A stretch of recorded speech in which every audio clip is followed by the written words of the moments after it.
नमः सिद्धेभ्यः शुद्धात्मने नमः। नमो जनाणम सभी को सादर शुद्धात्म वंदन।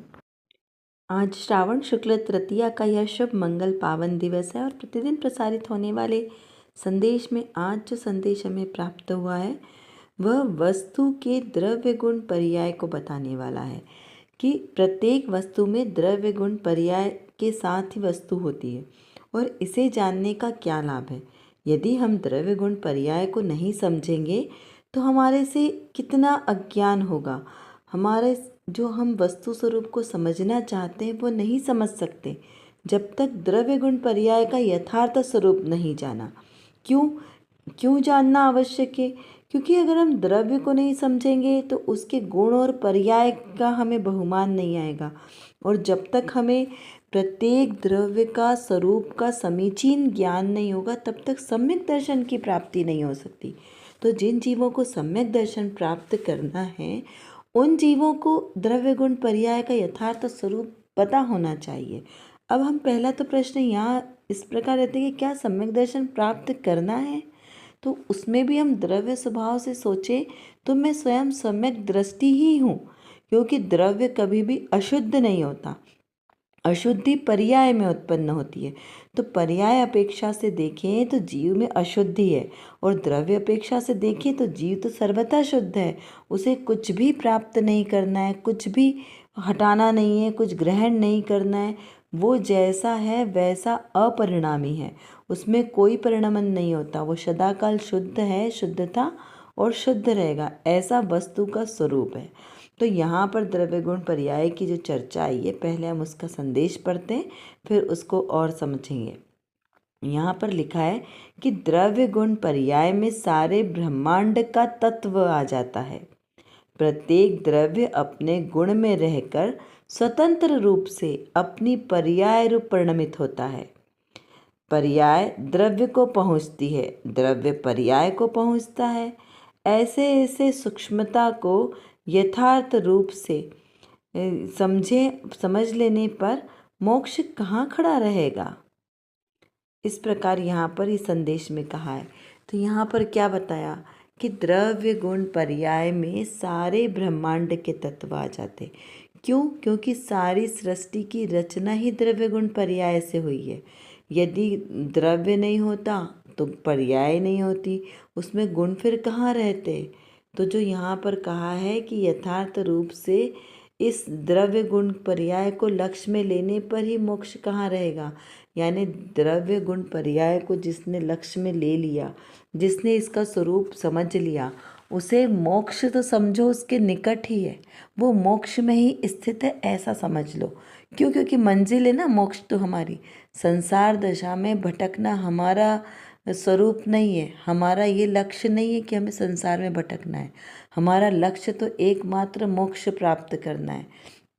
तो उस मोक्ष को प्राप्त करने के लिए सबसे पहले तो द्रव्य गुण पर्याय को समझना आवश्यक है, क्योंकि द्रव्य गुण पर्याय में से द्रव्य गुण और पर्याय इसमें से हे कौन सा है, उपादेय कौन सा है, तो वो हमें जानना चाहिए ना। यदि कोई पर्याय को लक्ष्य में ले ले तो क्या होगा, उससे पर्याय को लक्ष्य में लेगा तो वो कभी भी अपने लक्ष्य पे नहीं पहुंच सकता।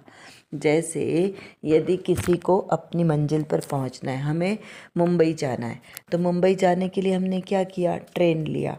अब ट्रेन में सवार हो गए, सीट ले ली। अगर हमने जो सीट रिज़र्व की, हम उस सीट से उठे ही ना, कहे कि तो हमारी सीट है, हम तो इसी पे बैठेंगे और उसी में बैठे रहे मुंबई आने के बाद भी, तो क्या होगा, हम कभी मुंबई पहुंच पाएंगे क्या?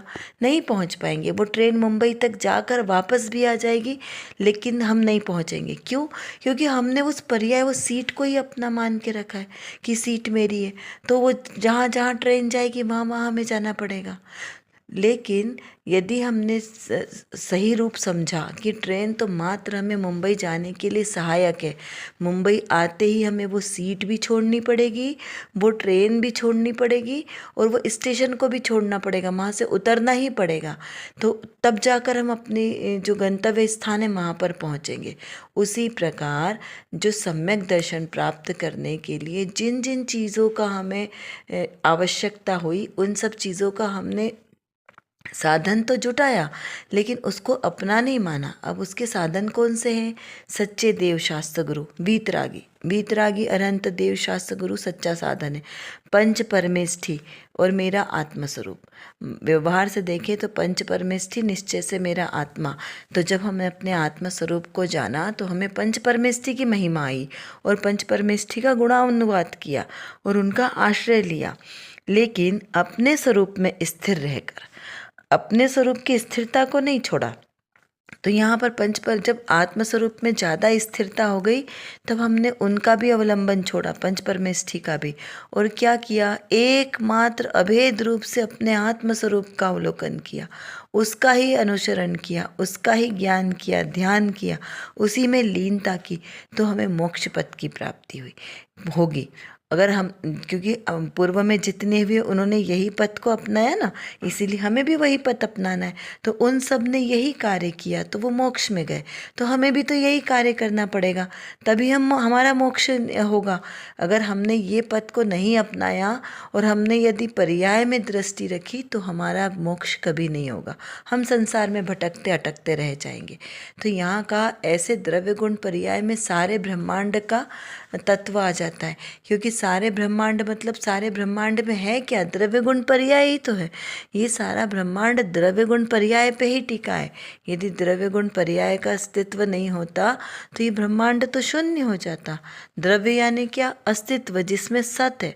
तो जो सत है यानी हमेशा कायम रहने वाली वस्तु है, जिसका कभी नाश नहीं होता, जिसका कोई नया उदय नहीं है, जिसका कोई अंत नहीं है, इस प्रकार से अपरिणामी रहने वाला वो द्रव्य है।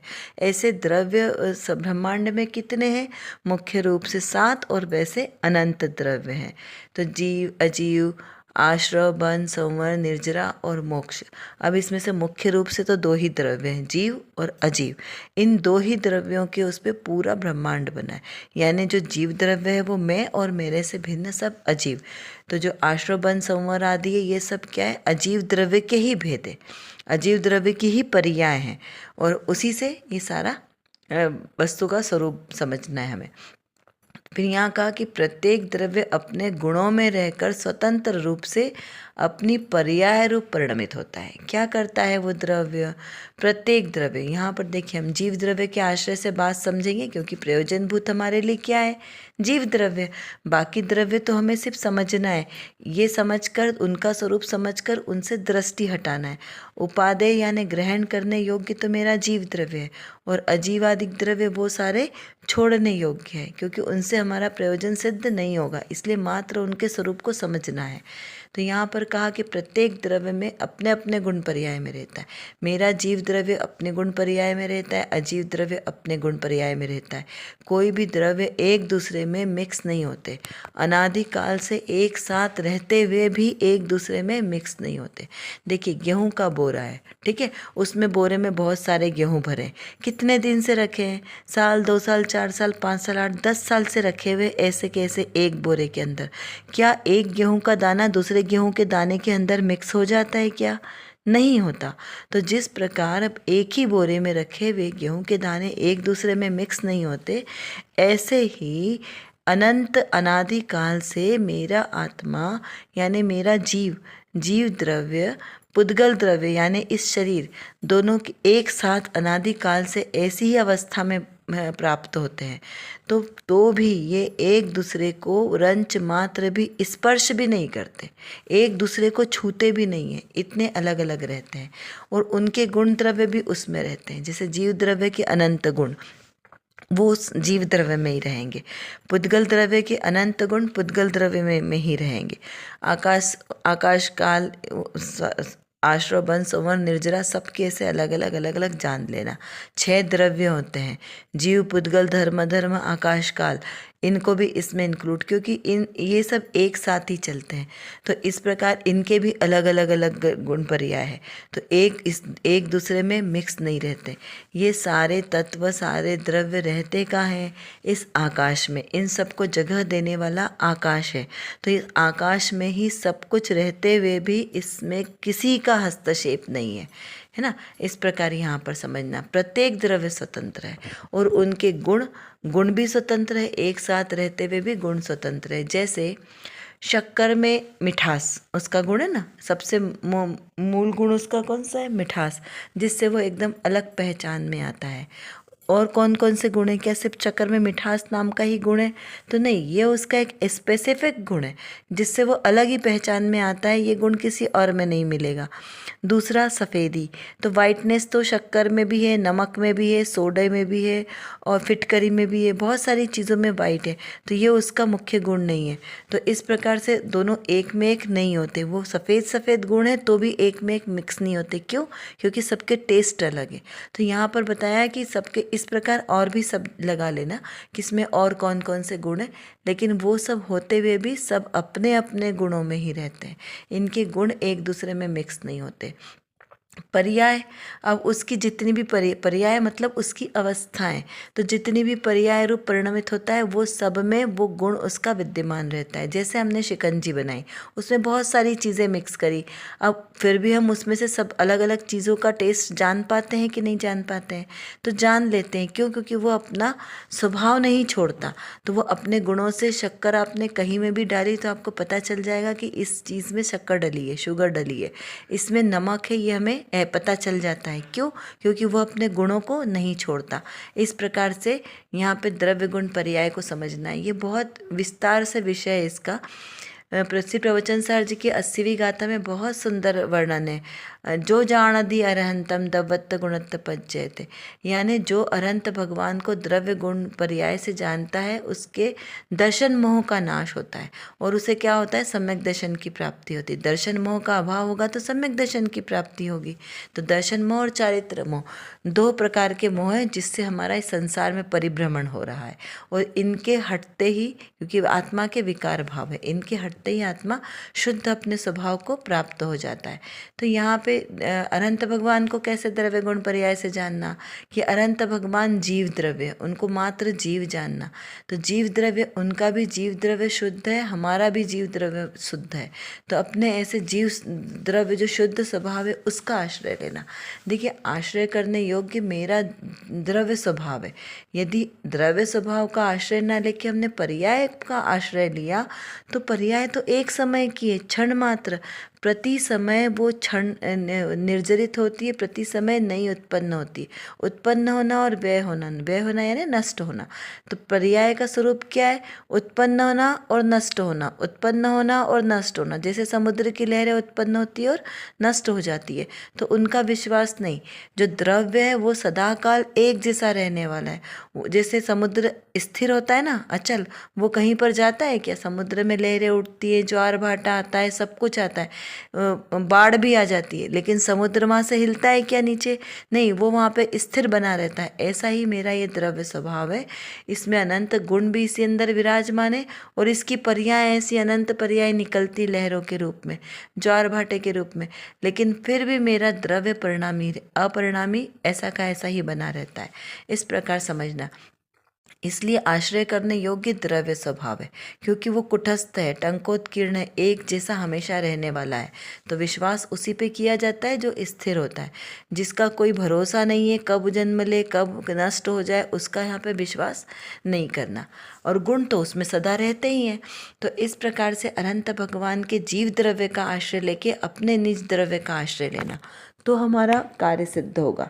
यदि हमने अनंत भगवान को मात्र पर्याय से देखा कि ये पाषाण की मूर्ति है, ये रत्न की मूर्ति है, ये अष्टधातु की मूर्ति है, स्वर्ण की मूर्ति है, और फिर उसके हमने प्रतिमा जी के दर्शन किए, तो वो दर्शन करना हमारा सार्थक नहीं होगा, क्योंकि वो तो पर्याय है। पर्याय का दर्शन नहीं होता, दर्शन द्रव्य का होता है, गुणों का दर्शन होता है। तो इस प्रकार अनंत भगवान को उनके गुणों से, जीव द्रव्य को जीव द्रव्य रूप जानकर हमें उसका आश्रय लेना, तो हमारा इस प्रकार से दर्शन सार्थक होगा। इसीलिए आगे कहा है कि जो द्रव्य है वह पर्याय के प्रत्येक अंश में द्रव्य ही है, और पर्याय जो है वो किसका आश्रय लेती? द्रव्य का। तो द्रव्य को ही पहुँचती है, पर्याय द्रव्य को पहुँचती है और द्रव्य के आश्रय से ही पर्याय है।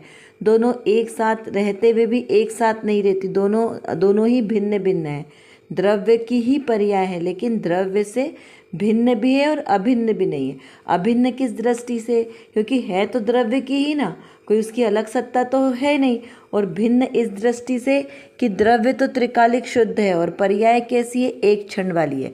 तो दोनों कैसे एक साथ हुई, इसलिए यहाँ पर दोनों अपेक्षा लगाना है कि द्रव्य से पर्याय किस प्रकार से भिन्न है और किस प्रकार से अभिन्न है। लेकिन आश्रय करने योग्य एकमात्र द्रव्य है, पर्याय आश्रय करने के लिए योग्य नहीं। चाहे वो अशुभ पर्याय हो, पामरता वाली पर्याय हो, चाहे प्रभुतावान पर्याय, अनंत दशा, केवल ज्ञान वाली पर्याय, कि केवल ज्ञान भी एक पर्याय है, सम्यक दर्शन भी पर्याय है। तो चाहे कितनी भी उत्कृष्ट पर्याय हो, फिर भी पर्याय आश्रय करने योग्य नहीं है। इस प्रकार इसको समझना है। चलिए अब देखते हैं आज की रत्नकणिका में कौन सी विशेष बात आई है। यहाँ पर श्रोता ने प्रश्न किया है, सम्यक दृष्टि को अशुभ राग में अगले भाव संबंधी आयु बंधती है क्या? क्या प्रश्न किया है कि क्या सम्यक दृष्टि जीवों को अशुभ राग के भाव के समय में अगले भाव की आयु बंध सकती है? इस प्रकार से श्रोता ने प्रश्न किया। तो उसका समाधान करते हुए यहाँ पर बताया गया है कि सम्यक दृष्टि को अशुभ राग आता तो है, परंतु अशुभ राग के काल में आयु का बंध नहीं होता, क्योंकि सम्यक दृष्टि को वैमानिक देवों में जाना है। इसीलिए शुभ राग के काल में आयुष्य बंधती है। क्या कहा यहाँ पे, आयु बंध का समय यहाँ पर बताया गया। ये कर्णानियों का बहुत सुंदर विषय है। तो यहाँ पर आयु बंध के संबंध में पहले तो ये समझ लें कि आयु कब बनती है। आयु प्रत्येक जो जीव है, जो जहाँ उसने जन्म लिया है, तो वो पूर्व में आयु अपनी बांध कर आता है, उसके अनुसार उसका यहाँ पर जन्म होता है। फिर इस भाव की आयु उसने जितनी बांधी है उतनी वो पूर्ण करे, उससे पहले अगले भाव की आयु उसकी बंध जाती है। ऐसा प्रत्येक प्राणी के लिए होता है। जो भी जीवित प्राणी है, लिविंग थिंग है, प्रत्येक प्राणी के लिए ऐसा होता है। चाहे वह एक इंद्रिय दो इंद्रिय जीव हो, चाहे पंचेंद्रिय जीव हो, चाहे त्रियंच हो, चाहे मनुष्य हो, देव हो, नारकी हो, सबके लिए एक जैसा रूल है। तो यहाँ पर जितनी आयु मतलब कितनी, जैसे मान लो हमने 100 वर्ष की आयु बांधी या 90 वर्ष की मान लेते हैं, 90 वर्ष की हमने आयु बांधी है। अब उस हमारे 90 वर्ष की आयु में से 60 वर्ष की आयु तीन भाग में आयु बंध बनता है ना। 3 पड़ाव, इसमें ऐसे कुल 8 पड़ाव आते हैं, उसमें से तीसरे भाग में बनता है। तो जब पहला पड़ाव आएगा 60 का, तब उसमें आयु बंध का समय आएगा। यदि बंध गई तो ठीक है, नहीं तो फिर अगली बार चांस मिलेगा। इस प्रकार से 8 चांस मिलेंगे। देखिए विषय लंबा है, इसलिए बहुत ज़्यादा डिस्कशन हम नहीं अभी विषय को लेंगे, विषय से लंबा हो जाएगा। ऐसे ही द्रव्य गुण पर्याय का भी विषय बहुत लंबा है, इसीलिए हमने इसे बहुत शॉर्ट किया। तो यहाँ पर ये समझना है कि हम सम्यक दृष्टि की अपेक्षा से यहाँ पर प्रश्न किया गया है। तो नॉर्मल व्यक्ति की तो आयु कभी भी बन सकती, लेकिन फिर भी उसके लिए एक विशेष कहते हैं ना, कैसे उतना बंध का उतना का मतलब जो हमारे शुभ राग करें चाहे अशुभ राग करें, उसकी एक ऐसे स्पेशल कंडीशन है कि इतना आप अशुभ राग करेंगे या इतना शुभ राग करेंगे तभी आपकी आयु बंध बंधेगी। जैसे बॉडी के टेम्परेचर का कैसा होता है कि आपका 99 तक तो आपका नॉर्मल है, यदि उसके ऊपर आपका टेम्परेचर बढ़ता है तो आपका फीवर कहलाता है, और उतने ही रहेगा तो वो नॉर्मल कहलाएगा। यदि हमारा टेम्परेचर बॉडी का और ज़्यादा डाउन हो जाता है तो फिर वो भी हमारी कंडीशन ख़राब कंडीशन, रोग वाली कंडीशन कहलाती है। तो यहाँ पर जैसे नॉर्मल टेम्परेचर बोला है 90, 98, 100 के नीचे तक का, ये नॉर्मल टेम्परेचर है। तो ऐसा मानना कि अगर इतनी ही अगर हमारी डेंसिटी की हमारी कोई कर्म के परमाणु, शुभ या अशुभ राग के जो भी परमाणु हैं इस प्रकार, वो अगर रहते हैं तो हमारा आयु का बंध होगा। यानी बहुत अधिक मंद कषाय का उदय होगा तो भी आयु नहीं बंधेगी, बहुत ज़्यादा तीव्र कषाय का बंध होगा तो भी आयु नहीं बंधेगी। इस प्रकार से ऐसे इसके बहुत सारे नियम हैं जो बहुत डिटेल नियम है। अभी हमने यहाँ बहुत बोलते ना ऊपर ऊपर के एकदम सरल वाले समझे, जो जिसको बहुत ज़्यादा नहीं नॉलेज है उसको समझ में आ जाए, इस हिसाब से भी हम समझते हैं। तो यहाँ पर ऐसे ही सम्यक दृष्टि किसे कहा, जिसे अपनी आत्मा का अनुभव हो गया है ना। तो उस आत्मा के अनुभव के काल में भी सम्यक दृष्टि को अशुभ राग, वैसा अनंतानुबंधी वाला अशुभ राग उसको नहीं आता है। इसीलिए वहाँ पे तीव्र राग के कारण उसको वहाँ पे आयु बंध से उसका कोई मतलब नहीं है, कि उसको आयु उसका उससे कोई मतलब उसका बंध ही नहीं है, क्योंकि अनंतानुबंधी वाला राग नहीं है। अभी सम्यक दृष्टि को कौन सा है, अप्रत्याख्यान कषाय वाला राग है, यानी थोड़ा मंद राग है। तो यहाँ पर जब जीव को सम्यक दर्शन की प्राप्ति हो गई है, उसको आत्मा का अनुभव हो गया है, तो उसे बहुत सारी गतियों का बंध तो पहले ही रुक गया। कैसे, नरक में जाएगा नहीं, भवनत्रिक में जाएगा नहीं, लूला, अपंग, दरिद्र, हीन ये बनेगा नहीं, नपुंसक में जाएगा नहीं, स्त्री में जाएगा नहीं। इस प्रकार से वो हीन पर्यायों में तो पहले ही नहीं जाएगा। तो वो आयु का बंध किसका करेगा, वो ऊंचे स्वर्गों की वैमानिक देवों की ही आयु का बंध करेगा सम्यक दर्शी जीव। यदि पूर्व में उसको आयुबंध नहीं हुआ है, तो अभी सम्यक दर्शन के बाद आयुबंध का समय आया है, तो वो जीव नियम से वैमानिक देवों की ही आयु का बंध करेगा, और इसीलिए वो उस समय उसको नहीं बंधेगी, छूट जाएगी। यदि उसका आयुबंध का समय आया है और उस समय यदि वो अशुभ राग में है, तो उसको वहाँ पे आयु का बंध नहीं होगा, वो छूट जाएगा। क्यों? क्योंकि उसको आत्मानुभव हो चुका है। फिर सेकंड पड़ाव में उसको आयु का बंध बंधेगा।